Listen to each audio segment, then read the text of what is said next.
আমার বুবু একজন সুন্দরী এবং চরিত্রবান ছিলেন। আমার বুবু আমার লেখাপড়ার খরচ জোগাড় করার জন্য একটা বড় মালিকের বাসায় কাজ করতেন। একদিন মালিক বুবুকে ফ্রিজে রাখা খাবার খাওয়ালেন বুবুর অনিচ্ছায়। তারপর বুবু জ্ঞান হারিয়ে ফেলে। অজ্ঞান অবস্থায় মালিক বুবুর সাথে। বাকি ঘটনাটি গল্পতেই বলছি।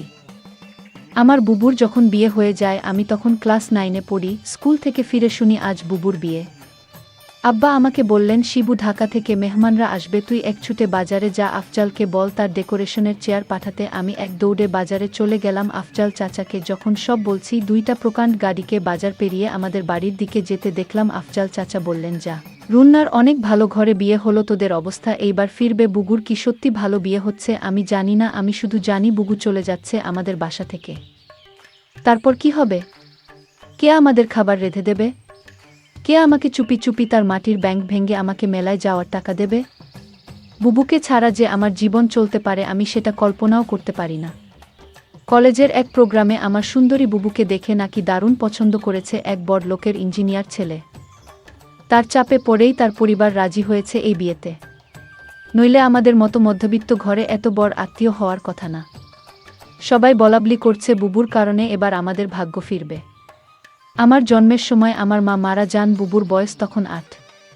আমার স্কুল শিক্ষক আব্বা আর বিয়ে করেননি। বুবু মানুষ করেছে আমাকে। আমার জগত ঘিরে তাই আমার বুবু। বিয়ের আসরটা হয়ে গেল দায় সারা ভাবে।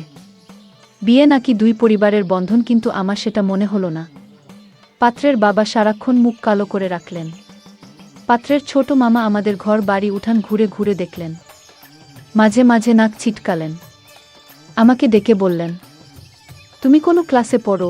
আমি কিছু বলার আগেই কেউ একজন বলল, শিবু পাইলট স্কুলে পড়ে ফার্স্ট বয় 5-এ বৃত্তি পেয়েছে। ক্লাস 9-এও পেয়েছে। আমার লজ্জা লাগলো, কিন্তু ছোট মামা শুধু একটু নাক ছিটকালেন। সেদিন গাড়িতে ওঠার আগে বুবু যখন আমাকে জড়িয়ে ধরে নিঃশব্দে কাঁদছিল তখনও আমার কষ্ট লাগছিল। 3 দিন পর নতুন জামাইয়ের বুনিয়ে নাই ওর আশা কথা। আব্বা পাড়া প্রতিবেশীদের নিয়ে রান্নাবান্নার আয়োজন করলেন। একটা গাড়ি ভাড়া করে নতুন জামাইকে আনতে পাঠালেন। গাড়ি ফেরত এলো। নতুন জামাই আসতে পারবে না, তার কোনো জরুরি কাজ পড়ে গেছে, পরে সময় করে আসবে। বুবু আসলো আরও মাস 3 পর। একটা সাদা রঙের গাড়ি থেকে বুবু নামু। আমি ছুটে গেলাম। আমি বুবুকে জড়িয়ে ধরতে গিয়েও থমকে গেলাম। গায়ে দামি ফিনফিনের শাড়ি, মুখে পার্লার থেকে করা মেকআপ, ব্ল্যাক করা বাঁকানো ঘু আর স্ট্রেট করা চুলে আমার বুবুকে কেন জানি হঠাৎ অচেনা লাগলো। আব্বা দৌড়ে এলেন, জামাই আসেনি। না, আব্বা সাইটের কাজে গেছে। বুবু আব্বাকে ধরে কিছুক্ষণ কাঁদল। আমি সারাদিন বুবুর আশেপাশে ঘুরঘুর করলাম, কিন্তু বুবুকে কেমন আনমনা দেখলাম। শুধু একবার আমাকে জিজ্ঞেস করল, শিবু পড়াশোনা করছিস তো ঠিকমতো? রাতে আমার ঘুম এলো না। বড় অভিমান হলো। বুবু অনেক বদলে গেছে। এই অল্প দিনে এত বদলে যেতে পারে মানুষ। বুবু 3 দিন থাকলো। শেষের দিন দুলাভাই এলেন বুবুকে নিয়ে যেতে। দুলাভাই দেখলাম বেশ গম্ভীর। আমাকে ডেকে বললেন, কিরে শিবু, পড়াশোনা করিস ঠিকমতো নাকি সারাদিন বাদরামি? আমি কিছু বললাম না। দুলাভাই আসার পর থেকেই বুবুর মুখটা কালো হয়েছিল। কারণও দেখলাম তার। আমাদের সামনেই কপাল কুঁচকে 2 বার বুবুকে ধমক দিলেন দুলাভাই। বুবু চলে যাওয়ার পর সেই রাতে আব্বা আমার ঘরে এলেন। অপরাধীর গলায় বললেন, শিবু তুই তো অনেক বড় হয়ে গেছিস। বলতো তো আমি কি কোনো ভুল করলাম? আমি হয়তো সত্যি বড় হয়ে গেছি। মনের কথা চেপে বললাম, কেন সেটা বলছেন? বুবু অনেক ভালো আছে, কিন্তু আমি ঠিক জানি আমার বুবু ভালো নেই। বুবুর হাতে কালশিটে দাগ দেখেছি। আমার হাসি খুশি বুবু কেমন গুটিয়ে গেছে। মাত্র 3 মাসে, এর ঠিক 1 বছরের মাথায় আব্বাজান মারা গেলেন। আমি একা হয়ে গেলাম। পাড়া প্রতিবেশীরা বুবু দুলাভাইকে চেপে ধরলেন আমাকে নিয়ে যাওয়ার জন্য। বুবু উৎকণ্ঠা নিয়ে দুলাভাইয়ের মুখের দিকে তাকাল। দুলাভাই কিছুক্ষণ ভেবে বললেন, শিবু চলুক, কাজে লাগবে অনেক। কাজেই আমি আমার বই খাতা নিয়ে বুবুর বাসায় উঠলাম। দুলাভাইয়ের পোস্টিং তখন আমাদের গ্রামের কাছেরই শহরে, ছোট ছিমুছাম 2 রুমের বাসা। আমি এক রুম ভাগে পেলাম। শহরের একটা স্কুলে ভর্তি হলাম। দুলাভাই চাকরি পাশাপাশি কন্ট্রাক্টরের ব্যবসা করতেন। একদিন আমাকে বললেন তার সাইটে গিয়ে কাজ তদারকি করতে। আমার স্কুলের ক্লাস মিস হতে লাগল। আমি বই খাতা নিয়ে কাজের সাইটে চলে যেতাম। সারাদিন কাজ শেষে বাসায় ফিরে খুব ক্লান্ত লাগত। আমার রেজাল্ট খারাপ হতে শুরু হলো। বুবু একদিন ভয়ে ভয়ে দুলাভাইকে বলল, শিবু ভালো ছাত্র, ওর পড়াশোনায় ক্ষতি হচ্ছে না তো? দুলাভাইতে উঠলেন, গরিবের ছেলে খেতে খেতে হবে। পড়াশোনা করে কি হবে? যতটুকু দরকার ততটুকু শিখলেই হবে। বুবু তাড়াতাড়ি বলে উঠলেন, ঠিকই তো শিবু, পড়াশোনা করে প্রতিষ্ঠা পেতে সময় লাগবে, তুই দুলা ভাইয়ের সাথে কাজ শেখ, অনেক কাজে লাগবে। আমি বুবুর কথায় অবাক হয়ে গেলাম, এই বুবুই আমাকে তৈরি করেছে। সবসময় বলতো পড়াশোনা করে একদিন অনেক বড় হতে হবে, পড়াশোনা ছাড়া আমার আর কোনো কাজ নেই। আজ কত পরিবর্তন। আমি দুলাভাইয়ের সাইটে কাজ দেখতে লাগলাম, ক্লাস 9-এর একটা কিশোরের জন্য নিশ্চয়ই খুব সহজ কাজ, কিন্তু আমি শিখতে লাগলাম, সাথে পড়াশোনায় করতাম সাইটের লোকজনের কাছেই খবর পেতাম দুলাভাইয়ের কর্মকাণ্ড নিয়ে। দুলাভাই আরও কয়েকজনের সাথে প্রেম করে বেড়ায়। আমি টের পাই। মাঝে মাঝে বুবুর চাপা কান্নার আওয়াজ পাই। সকালে কিছুদিন বুবুর হাতে নতুন কালশিটে দাগ, বুবু লুকাতে চেষ্টা করে। আমি বুঝেছি দুলাভাই বুবুকে অন্যায় অত্যাচার করে। আমার বুবু অনেক বদলে গেছে। আমার মনে হয় আমাকে নিয়ে বুবু ভারী অস্বস্তি বোধ করে। কেমন পালিয়ে বেড়ায়, দেখা হলে ঠিকমত কথা বলে না। মাঝে মাঝে দুলাভাই বুবুকে পার্লার থেকে সাজিয়ে পার্টিতে নিয়ে যায়। আমার অবাক লাগে। তবু এক একটা দিন যখন বাসায় দুলাভাই থাকে না, হঠাৎ সেই পুরান দিনের মতো বুবু তেল নিয়ে এসে বলে, শিবু আয় তো, মাথায় দিয়ে দিই। আমার চোখে পানি আসে। আমি লুকাবার চেষ্টা করি। একদিন অনেক রাতে ফিরে দুলাভাই আমাকে ঘুম থেকে ডেকে তুললেন। আমি জেগে দেখি দুলাভাই প্রচণ্ড রেগে আছে। আমাকে বললেন, হারামজাদা, তোকে আমি সাইট দেখতে দিচ্ছি আর তুই সেখানে পড়াশোনা করিস। আমি চুপ করে দাঁড়িয়ে রইলাম। হঠাৎ করে দুলাভাই আমার চুলের মুঠি ধরলেন। বল, আজ সাইট থেকে 1 লাখ টাকা চুরি করেছে কে? নাকি তুই করেছিস? আমি অবাক হয়ে গেলাম। সাইটের টাকা পয়সা সংক্রান্ত কোনো কিছুর সাথেই আমি জড়িত না। আলাদা অ্যাকাউন্টস আছে। তবু বললাম, আমি কিছু জানি না দুলাভাই। তুই জানিস না? কেন জানিস না? তুই এর সাথে জড়িত শিওর? আমার খেয়ে আমার সাথেই দাওতাবাজি। দাঁড়া। দুলাভাই তার বেল্ট দিয়ে আমাকে মারতে আরম্ভ করলেন। আমি সারা জীবনে কখনো মার খাইনি। পরিবারে আদরের মানুষ হয়েছি। স্কুলে ভালো ছাত্র হওয়ায় স্যারেরা অত্যাধিক স্নেহ করতেন। আমি দেখলাম বুবু পাথরের মতো দাঁড়িয়ে আছে।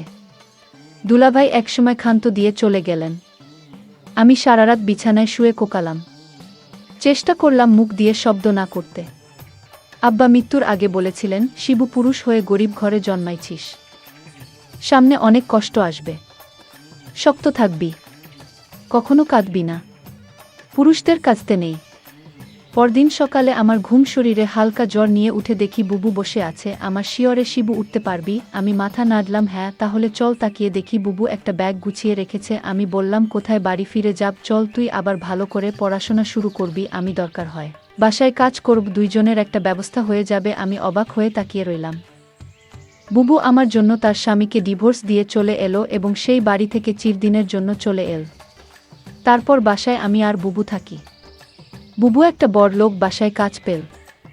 তাদের কাপড় ধোয়া, রান্না করা ইত্যাদি তাদের কাজ করতে হবে।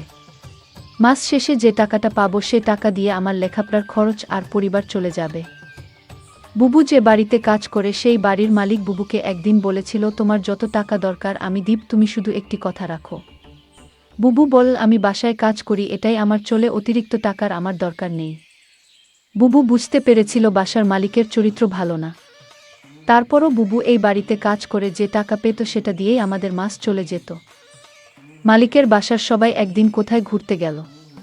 শুধু মালিক বাড়িতে ছিল। মালিকের নাম আসান আলী। গুগু বলল, আজ তো বাসায় কেউ নাই, তেমন কাজও নাই, তাহলে আজ আমি চলে যাই।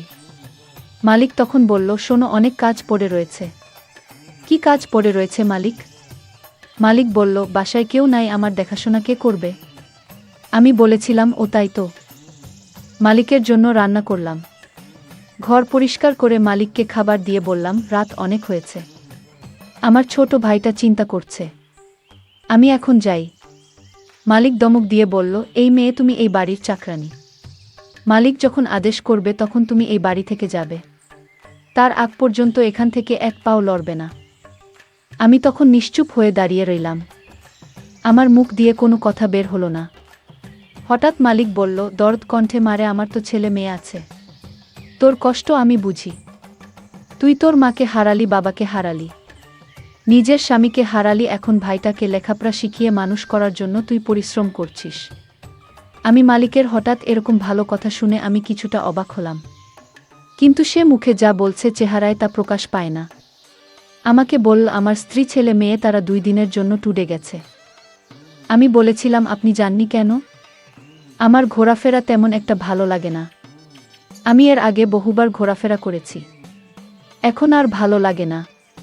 তুই আমার মেয়ের মতো, ধর তোকে আমি কিছু টাকা দিলাম, তোর ভাইয়ের সামনে পরীক্ষা ভালো মন্দ কিছু খাওয়াইস।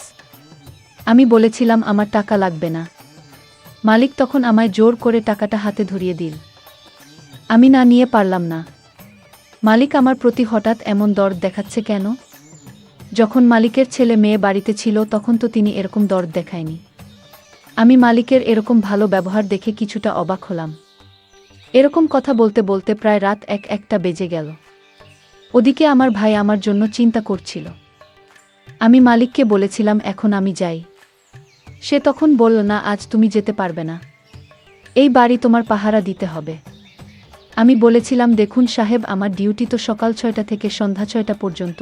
মালিক তখন আমাকে অবাক করে বলল, তাই বলে যদি আমার সমস্যা হলে তুমি দেখবে না? আমি তো তোমারে আমার মেয়ের মতোই দেখি। মালিকের কি উদ্দেশ্য ছিল আমি তা জানি না, তবে এইটুকু বলতে পারি মালিক তেমন ভালো না। তবে আজ আমার সাথে সে খুব ভালো ব্যবহার করল। তবে এর আগে যে আমার সাথে ব্যবহার খারাপ করেছিল তা বলছি না, তবে লোকের মুখে শুনি মালিক ভালো না। কিন্তু আজ মালিক আমাকে কিছুতেই বাড়ি যেতে দিচ্ছে না কেন? আমি সেটা নিয়ে দুশ্চিন্তায় পড়ে গেলাম। এর মধ্যে মালিক বলল, আজ আমি নিজ হাতে খাবার তৈরি করেছি। আমি বললাম, কেন নিজ হাতে আপনি খাবার তৈরি করলেন? খাবার তো আমি রান্না করেছি, তার মধ্যে আপনি আবার রান্না করলেন কেন? আরে না মা, সেই খাবার না, ফ্রিজে আমার স্ত্রী আমার জন্য কিছু ভালো খাবার আলাদা রাখতো, সেই খাবার নিয়ে আসলাম। আমি বললাম, ও আচ্ছা। তারপর আমায় বলল, নেমা আমরা একসাথে আজ খাবার খাই, পেটে বড্ড খিদে পেয়েছে। আমি বললাম, আপনি খান, আমি বরং রান্না করা খাবার খাই। মালিক তখন আমার সাথে বায়না করে বলল, দেখো তুমি যদি আজ আমার দেয়া খাবার না খাও তাহলে বুঝবো তুমি শুধু টাকাকে ভালোবাসো, এ বাড়ির মানুষদের ভালোবাসো না। আমি তার কথায় কিছুটা অবাক হলাম। মালিক বলল, ঠিক আছে, তুমি খাবারটা খেয়ে বাসায় চলে যাও, তোমাকে ছুটি দিয়ে দিব। আমি তখন খুশি হলাম, বাবার বয়সী একজন মানুষ আমাকে এত করে বলছে, ফ্রিজে রাখা ভালো খাবার খেতে। যাই হোক, আমি শেষ পর্যন্ত হেরে গেলাম। আমি খাবারটা খেলাম আর ফ্রিজে রাখা খাবারটা খাওয়ার জন্য রাজি হলাম। তার একটাই কারণ, মালিক বলেছিল আমায় ছুটি দিয়ে দিবে খাবারটা খেলে। আর তাই আমি ফ্রিজে রাখা খাবার খেলাম। খাবারটা ভালোই লাগলো। দামি খাবারের আগে আমি এমন খাবার কখনো খাইনি। আমার খেয়ে ভালোই লাগলো। খাওয়া দাওয়া শেষ করতেই আমি বললাম, মালিক এবার যাই। এই কথা বলতেই আমি চোখে কিছুটা ঝাপসা দেখতে পেলাম। আমার চোখ অন্ধকার হয়ে আসতে লাগলো। আমি বেহুশ হয়ে মাথা ঘুরে পড়ে গেলাম। তারপর কি হয়েছিল তা আমি বলতে পারবো না। আমার পরের দিন দুপুরে জ্ঞান ফিরে আমি জেগে দেখি আমি হাসপাতালে কেবিনে শুয়ে আছি। আমার ছোট ভাইটা বলল, বুবু তোমার কি হয়েছিল? আমি আমার ছোট ভাইকে জিজ্ঞেস করলাম, আমি এখানে কিভাবে এলাম? ছোট ভাই আমাকে বলল, বুবু আমি তোমার জন্য অপেক্ষা করতে করতে কখন ঘুমিয়ে পড়লাম আমি বলতে পারলাম না। কিন্তু আমার সকাল সকাল ঘুম ভাঙার পর আমি তোমার রুমে গিয়ে দেখি তুমি বাসায় ফিরোনি। আমি তখন দৌড়ে তুমি যে বাড়িতে কাজ করো সেই বাড়িতে গেলাম। গিয়ে দেখি তুমি মালিকের ঘরে অজ্ঞান অবস্থায় শুয়ে আছো। তারপর মালিককে আমি জিজ্ঞেস করলাম, আমার বুবুর কি হয়েছে? সে বলল, ঘুমিয়ে আছে, কি আর হবে? তবে তোমার বুবুর মনে হয় প্রেসার কম হয়ে গেছে, তাই ক্লান্ত হয়ে শুয়ে আছে। আমি বলি কি, তোমার বুবুকে হাসপাতালে নিয়ে একটা সেলাইন দাও, তাহলেই সব ঠিক হয়ে যাবে। টাকা যা লাগে আমি দিয়ে দিচ্ছি। তখন মালিক আমাকে 5,000 টাকা দিয়ে বল, যাও তোমার বুবুকে হাসপাতালে নিয়ে যাও। আমি তোমাকে হাসপাতাল নিয়ে আসার পর ডাক্তাররা বলল পরীক্ষা করতে হবে। ডক্টর বলল তোমার প্রেসার কমে যায়নি, তোমাকে খাবারের সাথে কিছু মিশিয়ে তোমাকে অজ্ঞান করা হয়েছে। তারপর ডাক্তার বল, মেয়েটি তোমার কি হয়? আমি বললাম, আমার বড় বোন, তোমার সাথে আর কেউ আসেনি না? ডক্টর, বুবুর আমি ছাড়া আর কেউ নাই। আমি ডক্টরকে জিজ্ঞেস করলাম কি হয়েছে আমার বুবুর? বলেন ডক্টর। ডক্টর বলল তোমাকে বলা যাবে না। আমি আমার ছোট ভাইয়ের কথা শুনে বুঝতে পারলাম আমার সাথে কি ঘটেছিল। মালিক আমার সাথে এরকম অসম্মানজনক আচরণ করল।